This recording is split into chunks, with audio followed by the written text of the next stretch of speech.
Bonjour tout le monde, aujourd'hui je lance une série de vidéos pour découvrir SpeedTree en début 2026.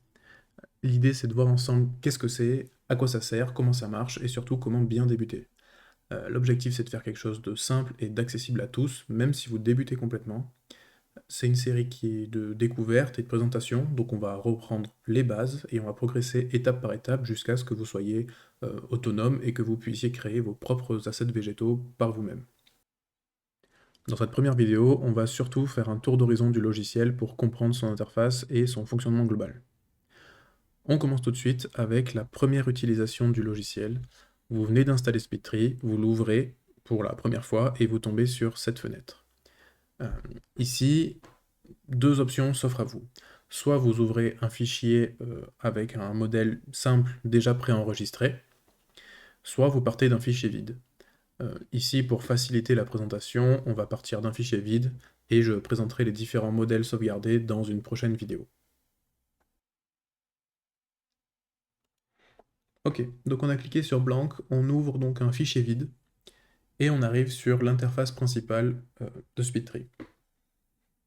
Ici, première chose qu'on voit pour décortiquer cette interface, c'est qu'il est constitué de trois fenêtres principales, de trois tableaux principaux. À gauche, on a les propriétés.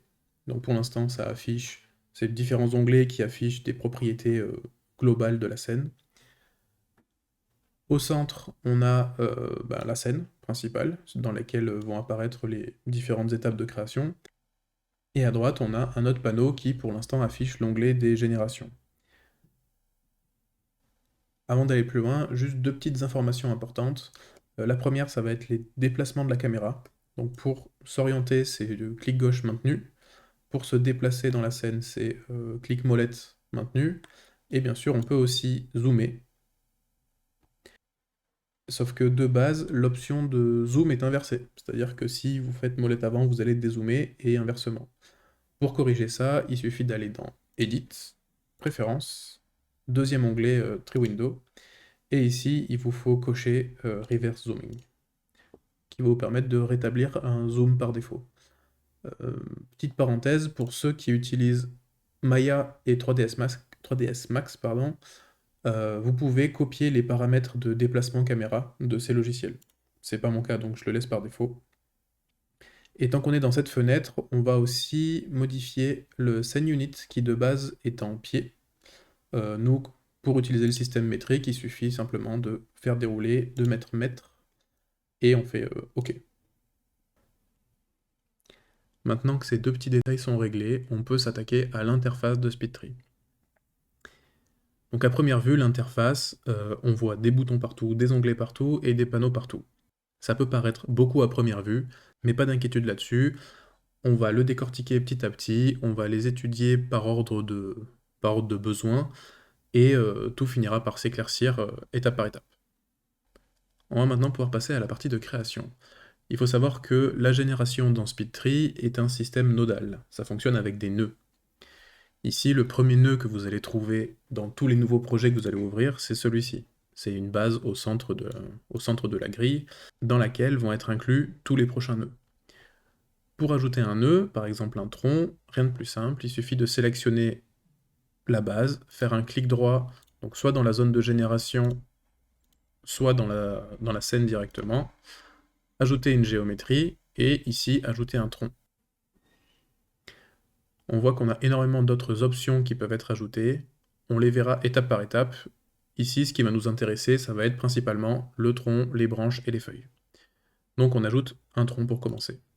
Dès l'ajout du premier élément, on voit que différents affichages ont été ajoutés ou modifiés.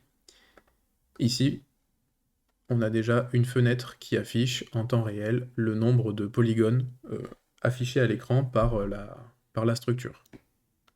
Ici, on voit que mon tronc a un total de 640 triangles.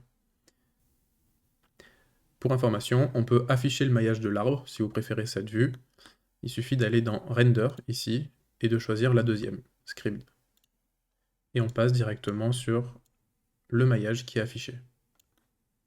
Pour revenir à l'affichage original, on revient sur Render et Standard. Deuxième affichage qui est rajouté, c'est l'indicateur d'échelle. Ici, on voit qu'on a un petit bonhomme qui a été rajouté, et sa comparaison de taille par rapport à l'arbre. D'ailleurs, en début de vidéo, je vous ai fait modifier les paramètres pour la mise à l'échelle au système métrique. Ça n'a pas été fait immédiatement. Pour s'assurer qu'on qu'on utilise bien le système métrique actuellement, il suffit d'aller dans Tools, en haut, Scene Unit Conversion, et de convertir les pieds en mètres. Hop, et là on a une mise à l'échelle et on est bon. Cette fois-ci, on est au système métrique pour notre scène. Donc on a notre humain à l'échelle et notre arbre. Troisième point, on voit que dans l'onglet Génération, on a bien le nœud du tronc qui a été relié donc à notre base. Et quatrième point, vous voyez à gauche que l'onglet des propriétés diffère en fonction du nœud sélectionné. Dès qu'on va cliquer sur un nœud, le panneau des propriétés va switch directement sur les propriétés adaptées à ce nœud. Ici, dans les propriétés du nœud, si on va dans All, on voit toutes les propriétés qui peuvent être modifiées. Donc même en vitesse rapide, il y en a quand même énormément. Toutes ces propriétés ont été décomposées en onglets, ici. Tous les onglets seront présentés petit à petit au cours des différentes vidéos. Certains auront leur vidéo dédiée. Pour commencer, on va simplement se concentrer sur l'onglet Gen, Spine et Skin. Gen, c'est l'onglet de génération. C'est l'onglet qui permet, entre autres, de multiplier le nombre de nœuds à l'écran. Ici, on passe de 1 à 6 troncs en modifiant simplement ce curseur. L'onglet Spine, ici, va permettre de modifier des paramètres comme la longueur, l'orientation de départ, ou la gravité, par exemple. Et l'onglet Skin, lui, va impacter l'enveloppe du nœud. Ici, ça va être, par exemple, de modifier la taille du rayon, ou alors voir si la base du nœud est soudée avec le nœud parent. Si au lieu de cliquer sur le nœud, on clique directement sur le tronc au centre de la scène, on a ces poignées qui apparaissent à la base du nœud sélectionné. Et ces poignées, en fait, elles permettent de faire des modifications directement depuis la scène. Et ces modifications, c'est principalement celles que je viens de citer, à savoir l'inclinaison avec les poignées de côté, la longueur avec cette poignée-là, on a le rayon avec la poignée de côté, et la gravité avec la poignée du dessus. Et on en a une dernière qui permet de modifier un petit peu la forme de l'arbre qui se retrouve dans les paramètres de Spine. Donc ici, on va remettre le tronc comme il était avec ses paramètres de base. Hop, on va le remettre un peu vertical. Et maintenant, on va commencer à lui ajouter des branches et des feuilles. Donc pour faire ça, on va faire exactement pareil que pour ajouter le tronc. On sélectionne le nœud sur lequel on veut ajouter le prochain. Clic droit, ajouter géométrie, branche. Et ici, on a une branche qui s'ajoute. Et pour les feuilles, ça va être même chose, clic droit, ajout, leaf, donc feuille. Et voilà, on a la structure vraiment primaire, un tronc, une branche, une feuille. A noter que pour l'instant notre arbre n'a pas encore de texture, ça fera l'objet d'une autre vidéo, et toutes les feuilles seront représentées par des petits carrés. L'aspect de feuille tel qu'on le connaît sera géré uniquement via la texture. Tant qu'il n'y en a pas, ça restera des carrés. Maintenant, là, vous allez me dire, ça ressemble pas vraiment à un arbre, il manque des branches, il manque des feuilles, et bah, c'est vrai. Donc ce qu'on va faire, c'est qu'on va utiliser les outils qu'on vient de présenter pour ajouter branches et feuilles.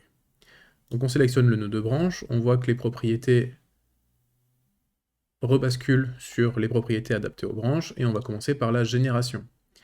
Génération, ici on voit bien qu'on n'a qu'une seule branche, il suffit d'augmenter le curseur, et la quantité de branches augmente. Maintenant, si on veut déplacer les branches le long de l'arbre, ça se passe ici, avec les curseurs First et Last, toujours dans l'onglet Génération. Si on veut rehausser les branches sur le tronc, on va augmenter l'onglet First. Le curseur First, en fait, il permet de déterminer à partir de quelle hauteur la première branche commence à apparaître.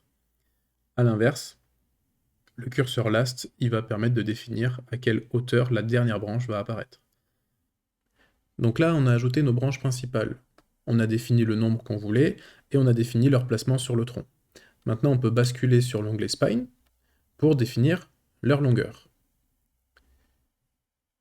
Ici, on a deux choix. La longueur utilisée est soit la longueur absolue, soit la longueur percentage of parents. Qu'on modifie l'une ou l'autre de ces valeurs, dans les deux cas, la longueur des branches va changer.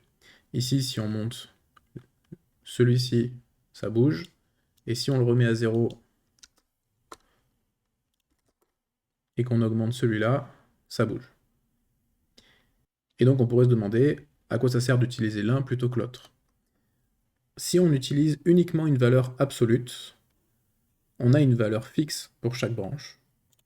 Si derrière on veut remodifier la taille du tronc, donc le parent, en termes de nœuds, on augmente sa taille, on voit que la taille des branches est fixe, puisqu'elle est définie de manière absolue.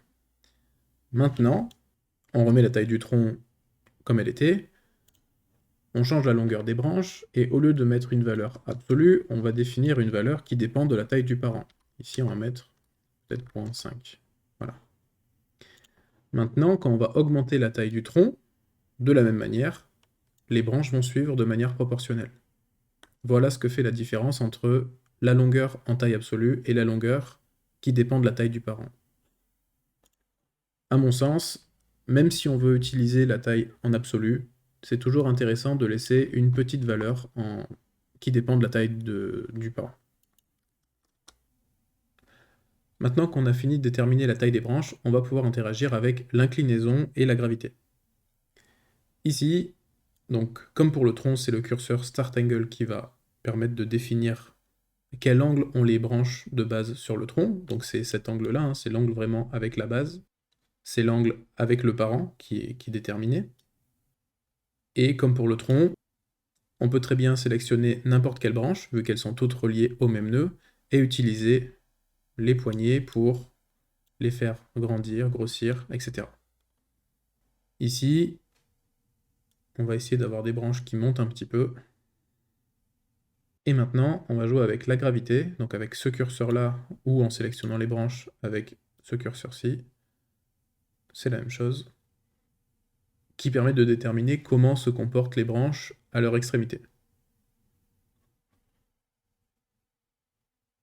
Voilà, restons sur ce format-là. Et maintenant, pour terminer avec les branches, on peut basculer sur l'onglet Skin. Donc l'onglet Skin, on a vu que pour l'instant, il servait principalement à modifier le rayon des branches, et effectivement, c'est ce qu'on va retrouver dans la première catégorie ici, dans Radius. Ici aussi, on retrouve une modification en valeur absolue ou une modification qui dépend du parent. Donc en valeur absolue, on peut augmenter jusqu'à avoir des valeurs qui sont un peu aberrantes. Alors qu'avec le pourcentage du parent, comme ça dépend du rayon ici du tronc principal, on aura beau monter la valeur, ça va être capé. On peut forcer le fait que l'augmentation du rayon soit capée en absolu, il suffit de cocher ici Claim to Parent, et ça permet d'avoir le même schéma. C'est-à-dire que si j'augmente la valeur absolue indéfiniment, ça ne dépassera pas le rayon du parent, ici du tronc. Donc ici, on va garder simplement les proportions qu'on avait initialement, donc on peut faire CTRL-Z. Ça revient une étape en arrière, comme sur tous les logiciels. Et une dernière chose dans l'onglet Skin qui peut être intéressante au début, c'est cet onglet-là et cette coche-là, Welding. Donc ça permet, quand on zoome, d'ajouter un effet de transition entre le parent et l'enfant. Ici, il est coché de base. Si je le décoche, vous voyez que la transition entre les branches et le tronc est très brute. Et le fait de garder le welding, donc la fusion cochée, ça permet de créer des transitions qui rendent l'arbre plus réaliste. Dernière petite chose sur le welding, ici, dans la sous-catégorie spread, on peut modifier sa taille. Donc on peut l'augmenter en hauteur et en... je ne sais pas si je peux le montrer. En rayon. Et on peut aussi choisir simplement de l'augmenter vers le haut ou vers le bas. Tout ça se joue entre les 4 curseurs qu'il y a dans l'onglet, dans la sous-catégorie spread. Voilà, donc là c'était un cas un petit peu poussé. Je reviens en arrière, et on est bon. Ok, donc là on a le tronc qui est terminé, les branches principales qui sont terminées, on pourrait passer aux feuilles. On sélectionne le nœud des feuilles, on va dans Génération, parce qu'actuellement on a une seule feuille par branche. Vous voyez, c'est chaque carré blanc. Mettons qu'on se passe à 150 feuilles par branche, donc on a effectivement la quantité qui augmente, mais là, ça ressemble pas vraiment à un arbre. Parce que si on regarde n'importe quelle photo d'un arbre, oui, il y a des branches principales, mais elles sont pas seules. Elles sont généralement accompagnées de branches secondaires, tertiaires, voire quaternaires. Et c'est l'ajout de ces branches qui va permettre à notre arbre de ressembler à un arbre.